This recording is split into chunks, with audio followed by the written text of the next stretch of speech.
ரொம்ப ரொம்ப சிம்பிளான அதே சமயத்தில் செம்ம டேஸ்டியான கொத்தமல்லி சாதம் எப்படி பண்ணலாங்கிறத பார்க்கலாமா? வாங்க பார்க்கலாம். அதுக்கு ஃபர்ஸ்ட் நம்ம ஜாரில் கொத்தமல்லி ஒரு கட் எடுத்துக்கோங்க. அதில் நல்லா க்ளீன் பண்ணி வாஷ் பண்ணிவிட்டு உள்ளே ஆட் பண்ணிவிட்டு ஒரு துண்டு இஞ்சி, 4 பல் பூண்டு, ஒரு பச்சை மிளகாய் சேர்த்துட்டு 1 ஸ்பூன் சீரகம் சேர்த்து நல்லா அரைச்சி எடுத்துக்கலாம். இப்போ பேனில் ஆயில் ஆட் பண்ணிக்கலாம். ஆயில் சேர்த்துனதுக்கப்புறமா எண்ணெய் நல்லா காஞ்சதுக்கப்புறமா கடுகு சேர்ந்து கடுகு நல்லா பொரிஞ்சதுக்கப்புறம் கடலைப்பருப்பு, பெரிய வெங்காயத்தை நல்லா நீல வாக்கில் கட் பண்ணி உள்ளே ஆட் பண்ணிக்கோங்க. ஒரு வெங்காயம் ஆட் பண்ணிக்கோங்க போதும்.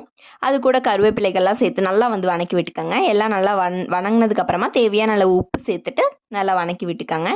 இப்போ நம்ம அரைச்சி வச்சுருக்கக்கூடிய விழுதை உள்ளே ஆட் பண்ணிக்கலாம்.